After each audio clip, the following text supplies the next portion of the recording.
안녕하세요. 저는 대학 졸업 후 직장 생활을 하던 중에 지금의 남편을 만나 결혼한 평범한 가정주부입니다. 저의 남편은 회사 일에도 충실하지만 회사 친구들을 너무 좋아합니다. 매일 집에 친구들을 초대하기에 저는 불만이 많았습니다. 친구들을 매일 집으로 데려오는 남편 때문에 저는 얼마 전 큰 사고를 치게 되었습니다. 도저히 저 혼자서는 해결할 방법이 없어 여러분께 조언을 구하려 합니다.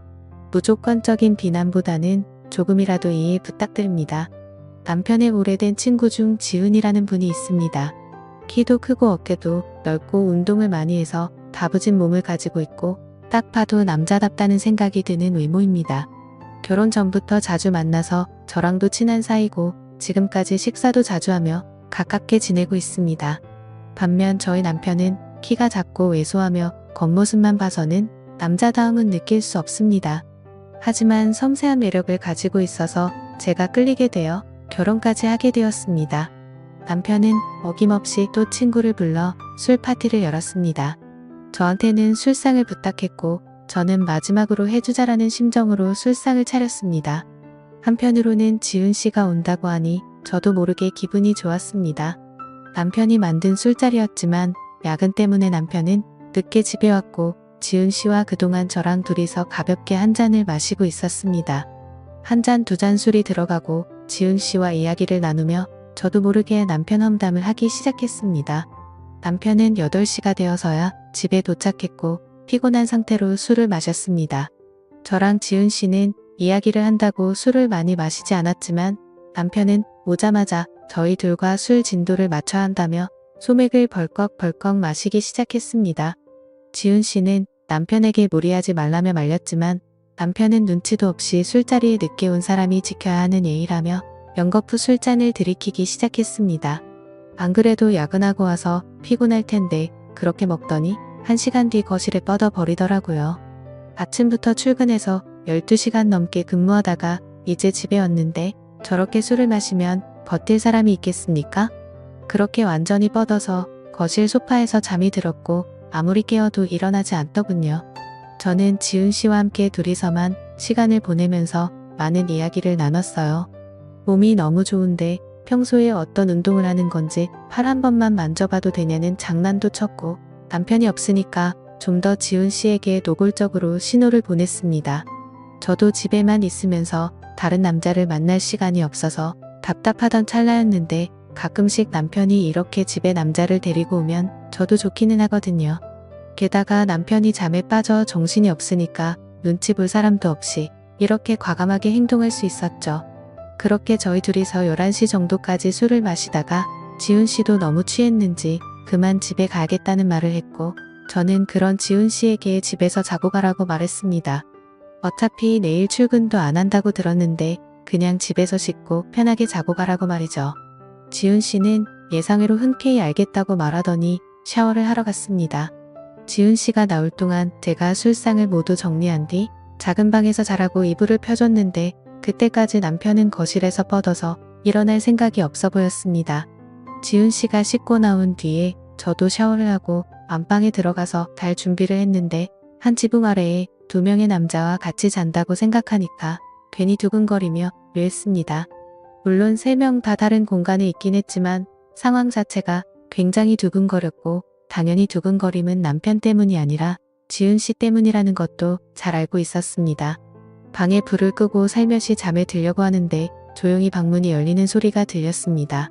저는 막 잠에 들려던 때라서 딱히 누군지 확인하지도 않았고 당연히 남편이 소파에서 자다가 안방에 들어와서 자려고 하는구나 싶어 남편인지 확인조차도 하지 않았어요. 그리고 제 방으로 조용히 들어오더니 저를 살며시 안으며 제 옆에 눕더라고요. 그러면서 저도 모르게 몸을 뒤척였는데요. 돌아서서 얼굴을 봤더니 남편이 아닌 지은 씨였습니다. 저는 정말 너무 놀라고 당황해서 지은 씨 얼굴만 쳐다보고 있었는데 지은 씨가 제 입을 손으로 누르고 조용히 하라는 신호를 보내더라고요. 그러면서 저를 살며시 끌어안는데 저도 모르게 정신이 몽롱해지며 그냥 품에 안기고 싶다는 마음이 들어버렸습니다. 사실 저의 첫 남자는 남편이었고 지금까지 남편만 알고 살아왔는데 지금껏 이렇게 제 자신이 아무것도 제어할 수 없을 것 같은 기분이 들었던 건 처음이었거든요. 사실 사랑을 나누는 데에는 진심만 있으면 된다고 생각하고 살아왔는데 그건 저의 큰 착각이었죠. 아무튼 다음 날 아침에 저희와 함께 해장국을 먹고 집으로 돌아갔고 그 뒤로 더 이상 남편을 통해 만족할 수 없겠다고 느낀 저는 남편과의 부부관계를 피하기만 했습니다. 원래 남편도 욕구가 강하지 않아서 딱히 욕심내지 않았고 저도 더 이상 신호를 주고 싶지 않더군요. 남편은 항상 회사에서 지친 상태로 퇴근했고 저는 그런 남편이 편하게 쉴 수 있게 그대로 방치하기만 했습니다. 집에 왔을 때에는 잔소리도 하지 않았습니다.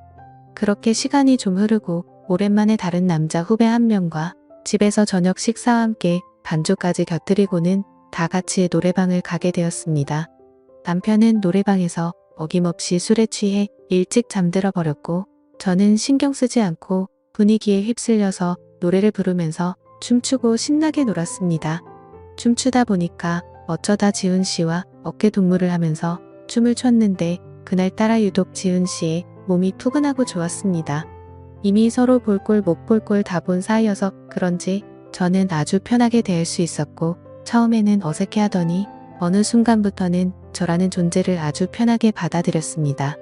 이렇게 다른 남자랑 춤추는 것만으로도 재밌는 게 남편한테 느끼지 못했던 기분이 들어서 제가 벌써 아줌마가 다 된 건가 하는 생각이 들기도 했습니다. 가슴이 쿵쾅거리는 것을 보면 저도 아직 대학생 같은 청춘의 마음이 남아있는 것 같았습니다. 새벽까지 놀다가 저희는 노래방에서 나왔는데 하필 그때 비가 조금씩 와서 신랑과 후배가 택시를 붙잡고 집으로 먼저 들어갔고 저는 지훈 씨와 노래방 옆 편의점에서 우산 하나를 사서 같이 쓰고 뒤따라갔습니다. 가까이 오라며 어깨를 손으로 살며시 감싸는 그 순간 찌릿하고 전기가 통하는 게 느껴지면서 그날 밤이 생각났습니다. 아무래도 비를 좀 맞은 데다가 새벽이라서 공기가 상당히 차갑게 느껴졌는데 그래서 그런지 정말 따뜻하다고 느껴졌습니다. 저도 제가 왜 그랬는지는 모르겠지만 연애할 때처럼 제 몸이 닿을 때마다 움찔하였고 그 느낌이 싫지 않아서 자꾸만 지훈 씨에게 어필을 했습니다. 몇 번 그랬더니 지훈 씨도 평소와 조금 다르게 저에게 저돌적으로 행동하더라고요. 계속 저에게 다가오려는 느낌이 분명히 느껴졌는데 이미 저를 한번 가졌다고 생각해서 저를 만만하게 생각해서 이렇게 행동하는 건지 아니면 또 한 번 저를 가지고 싶어서 이렇게 신호를 주는 건지 헷갈리더라고요. 어두운 골목길에서 우산 하나를 같이 쓰고 걷고 있는데 연애 초반 기분이 느껴지고 설레더라고요. 결국 그렇게 집으로 돌아갔고 결혼하고 나서 지금까지 살면서 남자든 여자든 바람 피우고 딴짓하고 이런 사람들을 전혀 이해하지 못했었는데 제가 그런 사고를 치고 이런 감정을 느끼고 있을 거라고는 정말 상상조차도 못했네요. 어찌나 생각이 많아지던지 아침까지 잠을 설쳤습니다. 그 다음에 지훈 씨를 만났을 때에도 저는 아무 일 없었다는 듯 행동했고 저는 매일같이 지훈 씨를 생각하면서 감옥 같은 집에서 시간을 보내고 있습니다. 만약에 결혼하기 전에 지훈 씨를 만났다면 저는 절대 지금 남편과 결혼하지 않았을 거예요. 정말 미치겠습니다. 제가 지훈 씨에게 미련을 버리지 못하고 부부관계를 지속해가는 게 맞을까요? 지금이라도 남편에게 사실을 털어놓고 용서를 구하면 어떨까 하는 생각을 합니다. 오늘의 사연은 여기까지입니다. 여러분의 소중한 충고와 조언 부탁합니다. 구독과 좋아요 꾹 눌러주시고 알림 설정도 함께 부탁합니다. 긴 사연 끝까지 읽어주셔서 감사합니다.